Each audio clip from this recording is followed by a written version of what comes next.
Ang latest, ang hottest sa showbiz and entertainment. Heto na sa Ang Pilipinas Ngayon.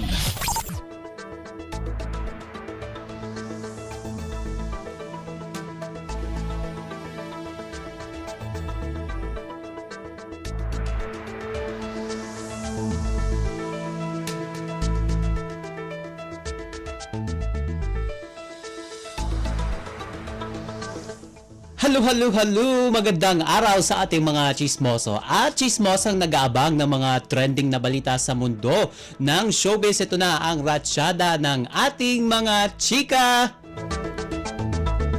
Ito, mas pinahaba pa ang film showing ng mga pelikulang kalahok sa 50th Metro Manila Film Festival 2024. At dahil sa mainit na suporta at hiling mismo ng publiko, pinalawig pa ang naturang pista hanggang sa Enero 14 ngayong taon. Sa Facebook post ng Metro Manila Film Festival, extended ang pagpapalabas ng mga pelikulang kalahok sa naturang patimpalak upang mas marami pang Pilipino ang tumangkilik ng mga pelikula. At syempre, lubos ang pasasalamat ni Metropolitan Manila Development Authority o MMDA Chairman Romando Artes sa walang sawang pagtangkilik ng mga Pilipino sa ika-50 edisyon ng MMFF. Nakatakda sana magtapos ang taunang film festival sa Enero 7, ngunit pinalawig pa ito. At umaasa rin ang MMDA na magpapatuloy ang pagtaas ng kita ng MMFF ngayong taon.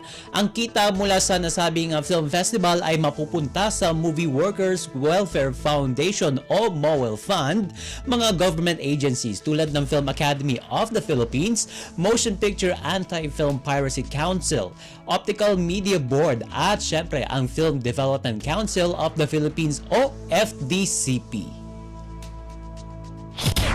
Ang latest, ang hottest sa showbiz and entertainment. Heto na sa Ang Pilipinas Ngayon.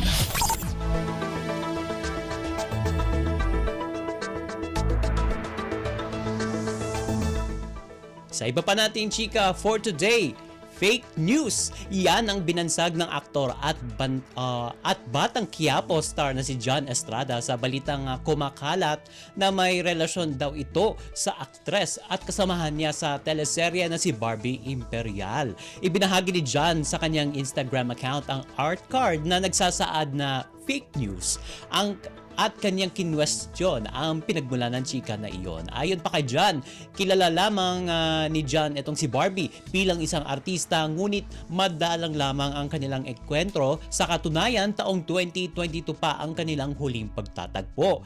Kahit bahagi ng cast ng Batang Quiapo, ang dalawa ay iginiit ng aktor na magkaiba ang kanilang unit at direktor, kaya imposible ang kanilang pagkikita.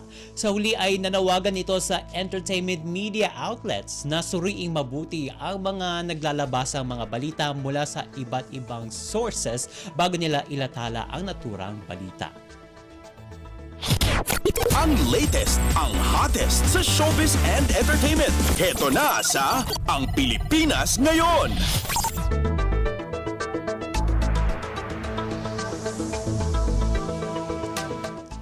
At sa uli natin chika for today, she is back online. Muling nagbalik sa social media ang aktres na si Maris Racal. Ito ay upang i-promote lamang ang kanyang pelikulang Sunshine na parte ng 36 Palm Springs International Film Festival.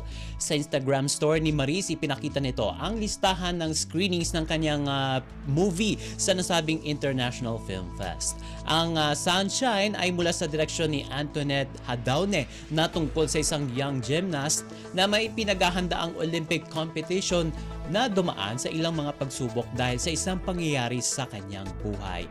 At tampok sa pelikulang yan sina Anika Ko, Jenica Garcia, Elijah Canlas, Meryl Soriano at si Cyrel Manabat. At kamakailan lang ang pinagbibida ni Maris ay nominadong Best Youth Film sa 2024 Asia Pacific Screen Awards. At ayon kay Direk Hadaune, sa isang panayam, ang pelikulang yon ay isusumite muna sa ilang international film festivals bago ipalabas sa mga lokal na sinehan.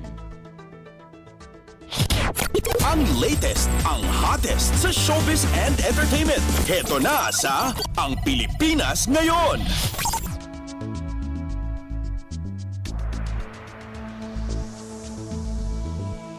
And OMG, wala na tayong sapat na oras para sa ating balitang artista. Maraming salamat mga ka-chismis sa pakikinig sa aking mga chika for today. Ako po si Mama JT para sa Radyo Pilipinas World Service!